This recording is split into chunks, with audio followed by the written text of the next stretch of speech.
embracing you with warmth, love, light, joy, and peace. Welcome to the lighthouse. Show them the way. So I want to first start off with deep breaths in through the nose and out through the mouth. And I would absolutely love for it if you joined me. So deep breaths together. In fact, this is going to be the basis of all our episodes. We are going to take deep breaths in the beginning of the episode, right? So deep breaths together. In, hold it, and out.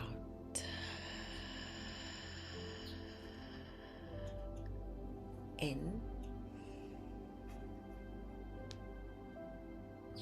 hold it, and out. In, hold it, and out.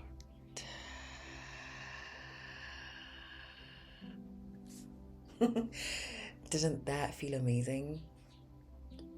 I think it was amazing for me. Introductions. So I am not big on introductions. The very thought of trying to introduce myself is labeling. I don't like labeling. Hi, I'm Rumi. I'm done. Thinking about recording the introduction for this podcast caused me a lot of distress because I was overthinking it. So I am going to start this off with a story. I'm not much of a storyteller, but I am going to have to tell a lot of stories. Picture this with me. It is the 14th of August, 2016. It's my birthday. I am turning 25. Don't calculate how old I am. I'm turning 25. I'm a new mom. I have a son. He is a year and 1 month. He's a year and 1 month. I wake up.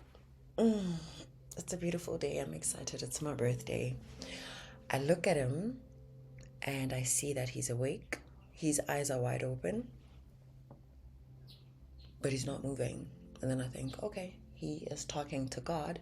So I look away and I think, and something says, nah, he doesn't just look up like that. He's not that type. Check him. So I look at him and I see he's in the same position. He's not moving. He's just looking at the sky, at the ceiling rather. And then I shake him and he's not breathing. And I think, oh my God. My heart stops. And then I shout, babe! Babe!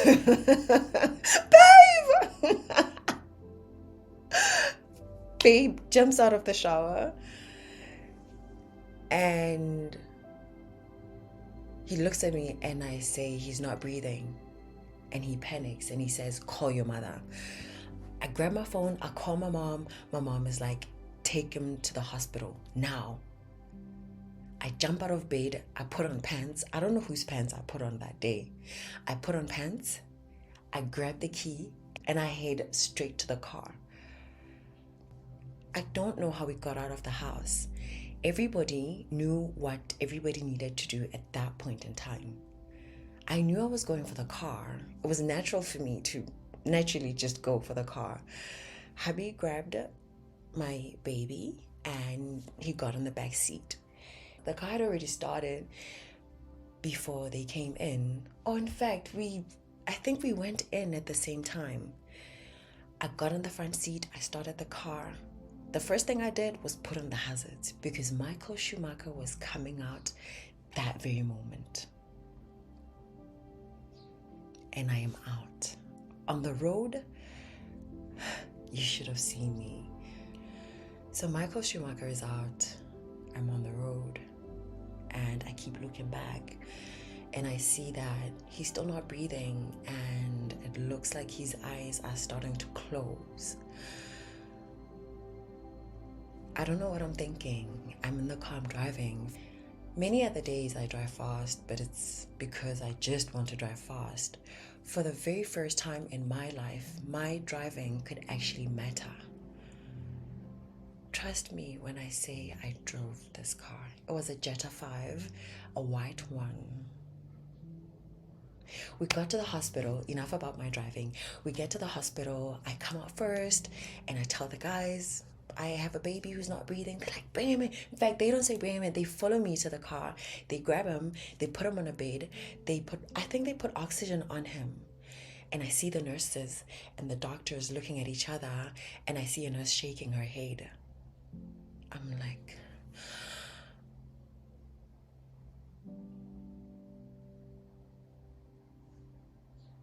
I am not breathing at this point.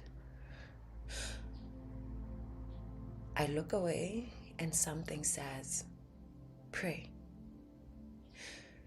So I start praying. God, I thank you for this day. God, I thank you for your presence in my life. God, I thank you that all things happen for good for those that are called according to your purpose. God, I thank you that you said those who hope in the Lord will renew their strength. They will soar on wings like eagles. They will run and not grow weary. God, I thank you that what you have promised us will always come to manifest. God, I thank you for this very moment in time. And then I receive a peace that is beyond my understanding. In this very moment, I wasn't in a hospital anymore. I wasn't praying for a life. I wasn't physically present anymore. I was in a state of peace that I had never experienced before.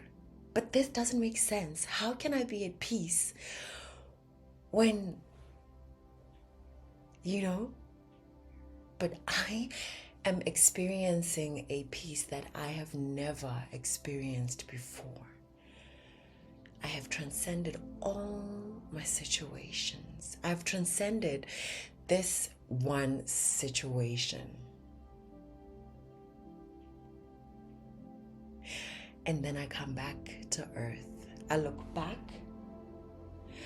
and I see that they've tried something different and he is coming back. I go back to prayer and I give gratitude some more.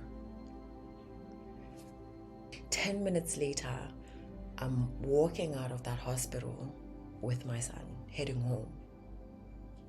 10 minutes before, he wasn't breathing. 10 minutes later, we're walking out.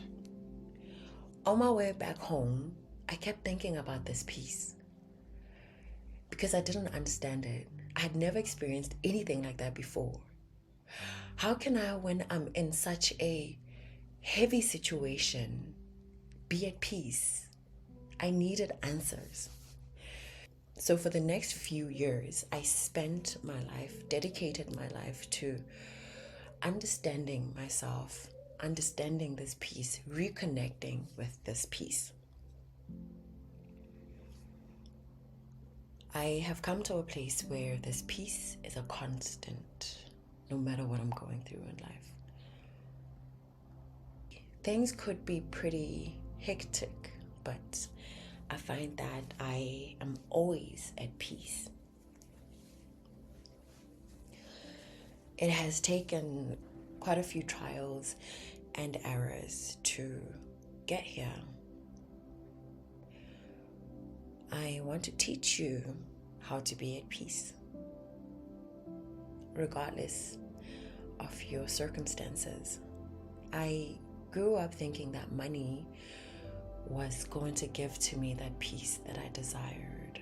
I thought that when I finally have money, I will be at peace.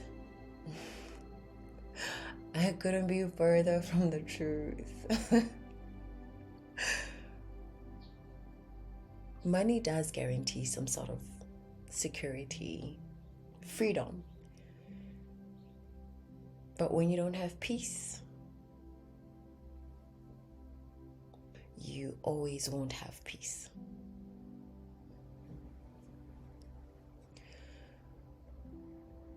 The peace that we are going to experience is a biblical peace. There's a scripture in the Bible that says, do not worry about anything. Instead, pray about everything. Tell God what you need and thank Him for all He's done. And then you will receive a peace that surpasses all understanding.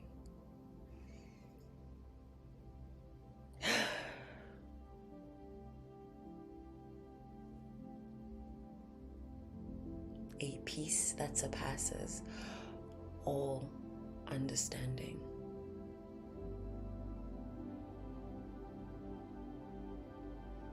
I have experienced this peace again at some point in time.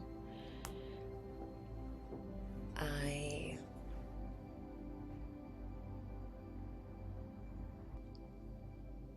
experienced this peace again a few weeks ago.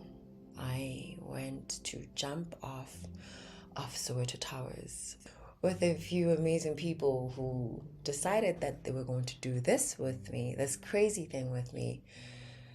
It wasn't a big deal until I actually started falling.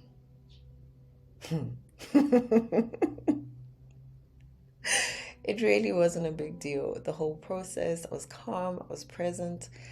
I was doing this until I actually started falling, and I was like, this was a bad idea. As I was falling, the fact that I had ropes tied, anchors, I'd forgotten all that. When I started falling, I was falling and I was going to die. I'm dying. God, I'm dying. This is it. And then I surrendered everything to God. I said, God, this is it.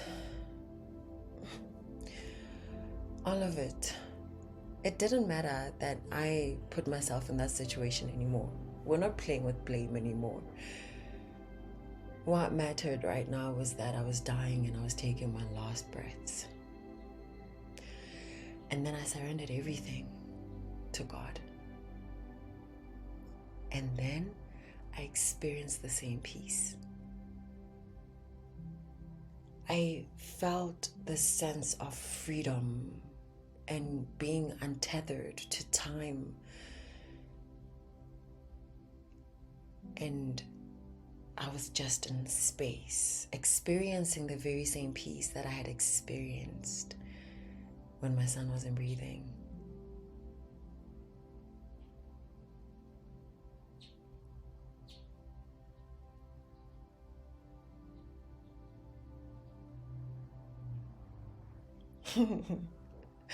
Let's take it slow. I think that this will be our first episode. Our intro for the podcast.